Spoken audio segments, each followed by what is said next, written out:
Ancient civilizations have left us with a treasure trove of mysteries and enigmas, challenging our understanding of history. As archaeologists and historians continue to uncover new discoveries, in this video we will discuss much more to the story of our past than what we were taught in school. We will start with the Antikythera mechanism, ancient Greek technology. The Antikythera mechanism, a complex apparatus found in a shipwreck off the coast of the Greek island of Antikythera in 1901, is one of the most well-known instances of advanced ancient technology. This intricate device, which dates to the 2nd century BCE, is frequently referred to as the earliest analog computer. The sophisticated knowledge of mathematics and astronomy in ancient Greece is demonstrated by the use of its gears and dials to track astronomical occurrences and forecast eclipses. The amount of technological innovation in ancient civilizations has come under scrutiny in light of the discovery of the Antikythera mechanism. Next, we will discuss about the Haufing Yi, world's first seismoscope. The Haufing Yi, which dates back over 2,000 years, has the distinction of being the first seismoscope ever made. It originated in China, a nation where earthquakes have been a regular occurrence for as long as anybody can remember. Zhang Heng, a prominent astronomer, cartographer, mathematician, poet, artist, and inventor who flourished from 78 to 139 AD during the Han Dynasty, was its inventor. The Haufing Yi's design is both aesthetically beautiful and useful. The mechanism is a sizable copper pot with decorative motifs.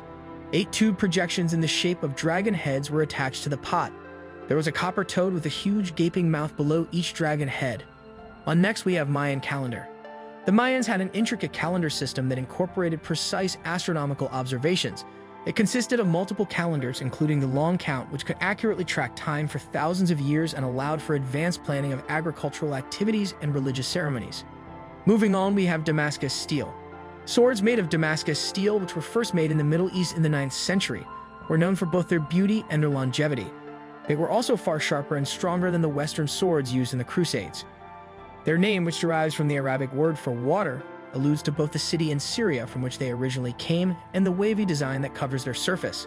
Small ingots of wood steel from India, Sri Lanka, or Iran were melted with charcoal and slowly cooled to form this pattern during a special forging procedure. Since the advent of weapons and armed combat, the need for Damascus steel has gradually declined. By 1850, it was thought that the techniques for producing it were no longer known. On next, we will discuss about the Roman concrete. Roman concrete made it feasible to complete many Roman architectural projects. Roman concrete, often referred to as opus caementicium, was a hydraulic setting cement mixture formed of volcanic ash and lime that, according to Pliny the Elder, united rock pieces into a single stone mass and making them impregnable to the waves and every day stronger. The architect and engineer Vitruvius' 10 books on architecture, which was published in 25 BC, has the earliest recorded mention of Roman concrete. Vitruvius advises using pozzolana, also known as pulvis pugilanus in Latin, which is volcanic ash from Pozzuoli in Naples.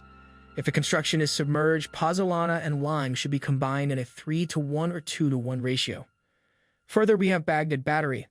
The ceramic pot, copper tube, and iron rod, together known as the Baghdad battery, were discovered in Iraq close to the ancient capitals of the Parthian and Sasanian empires. They think that the 3 different components were originally assembled to form a single apparatus. Unknown is the function of this object, which appears to have been able to produce electricity. The battery was initially discovered by workers of the Iraq Antiquities Department, whose director Wilhelm Koenig first proposed that it may have been used as a galvanic cell to electroplate things. Although this theory was widely accepted when it was first published, it has now been disproven because no electroplated artifacts from the same time period and region have been found. Paul Keyser of the University of Alberta in Edmonton developed an alternative, less antiquated, and hence more tenable explanation in 1993. He said that rather than acting as a galvanic cell, a battery served as a local analgesic that could numb pain by discharging an electrical charge. By doing so, it would have taken the place of electric fish, which were occasionally utilized in Greco-Roman communities to treat headaches, gout, and other ailments. Moving on, we have stonework by the Incas. Without the aid of mortar, the Inca civilization of ancient Peru was able to carve stones with astounding accuracy. Their buildings used polygonal masonry with irregularly shaped stones fitting together so closely that not even a blade could be placed between them, such as the well-known Machu Picchu. Next, we will talk about ancient Egyptian medicine. The ancient Egyptians had an advanced knowledge of medicine and devised a wide variety of medicinal treatments and surgical procedures. They helped people with limb amputations by using medicinal herbs, performing procedures like trepanation, and creating prostheses for individuals who needed them. Up next, we have Archimedes' heat ray. The ancient Greek mathematician and inventor Archimedes is said to have used mirrors or reflecting surfaces in order to concentrate sunlight and produce a heat ray. Despite the fact that the usefulness and efficiency of this technology are still up for question, the story behind it is fascinating and comes from a bygone era. Moving further, we have Inca suspension bridges. The Inca civilization in South America constructed remarkable suspension bridges known as pashuachaja. These bridges were made using grass fibers woven together to form strong cables.